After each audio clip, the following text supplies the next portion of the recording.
Olá, essa é a primeira aula do nosso curso de pré-cálculo.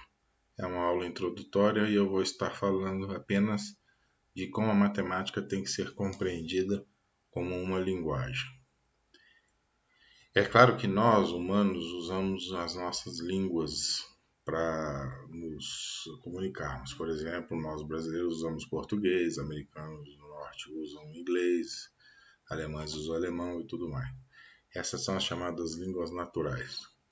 Entretanto, a matemática, ela também é uma linguagem. Diferentemente das línguas naturais, a matemática é o que nós chamamos de uma linguagem artificial. Por que ela é artificial? Porque ela não é criada no dia a dia, na construção das pessoas propriamente, mas é criada de uma maneira específica para um fim específico. Mais do que isso, as línguas naturais, elas são constituídas de palavras, frases e tudo mais. E elas carregam uma coisa chamada ambiguidade. Elas podem ter significados diferentes dependendo de como sejam usadas, de contexto e tudo mais. Isso é tudo que a matemática quer impedir, que haja ambiguidade naquilo que ela fala. Então a matemática vai ser constituída não de palavras e frases, mas de símbolos que vão se unir para construir o que a gente chama de sentenças ou proposições.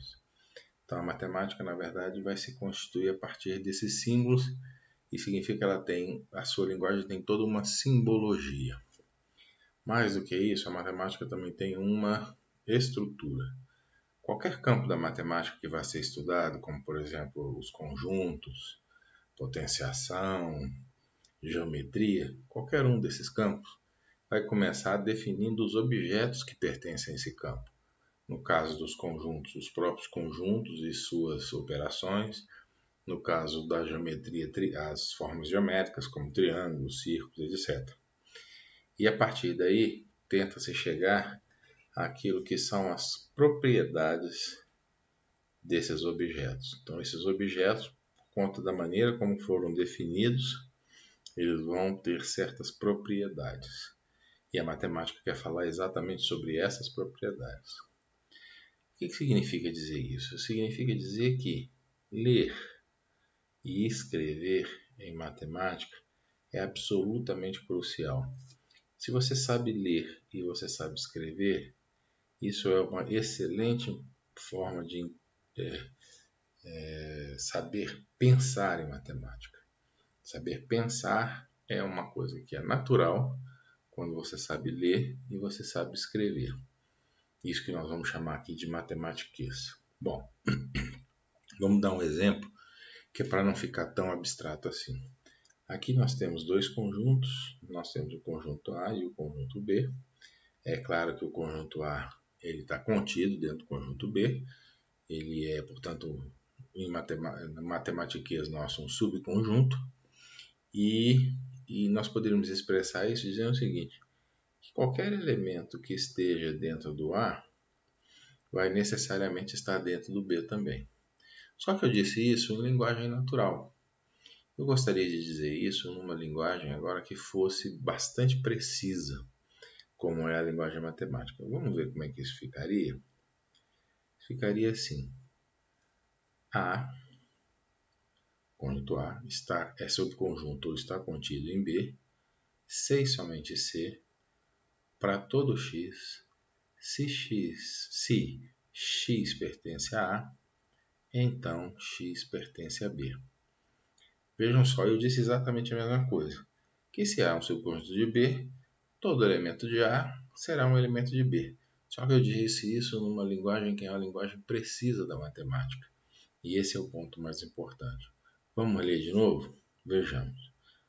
O conjunto A é subconjunto ou está contido no conjunto B, C e somente C, para qualquer x, se x pertence a A, então x pertence a B. Então vejam que essa é uma proposição matemática, isso é uma sentença, isso tem um valor de verdade, isso é verdadeiro ou falso, mas serve de fato como a definição do que nós vamos chamar de subconjunto quando nós formos estudar conjuntos mais adiante. Então é assim que a matemática introduz seus objetos e suas propriedades, através de uma linguagem específica que é a sua linguagem, chamada linguagem matemática. Além disso, a matemática também precisa contar com uma coisa muito importante, que são as demonstrações. Nós dissemos que ela começa com definição, e a partir da definição vem as propriedades que os objetos possuem e tudo mais. Mas essas propriedades não podem ser tiradas do bolso, da cartola. Elas têm que ser obtidas e claramente demonstradas a partir da definição ou até mesmo de outras propriedades que já tenham sido demonstradas. Isso também é possível. E o que significa isso? Significa que a matemática tem uma característica muito importante, que é a característica de ser uma construção. A matemática é uma construção humana que se constitui ao final como uma linguagem. É como se cada campo da matemática, por exemplo, conjuntos, geometria, cada um desses campos, eles se unissem, por exemplo, aqui teoria dos números, análise, álgebra, eles se unissem para constituir uma coisa muito grande chamada matemática, que é uma linguagem. Mas você pode estar ficando um pouco ansioso, falando, não, mas eu nunca vi nada disso e tal. Não se preocupe não, não tem que ver mesmo não. Isso é uma coisa que você vai ganhar ao longo do nosso curso. Nós vamos introduzindo pouco a pouco as linguagens de cada um dos campos que nós formos estudando, e aí vocês vão poder então entender como essa coisa vai acontecendo. Lembre-se que vocês também não desenvolveram a linguagem de vocês, a língua natural, de uma vez por todas. Vocês também foram aprendendo isso gradativamente. Então, vamos lá? Começar?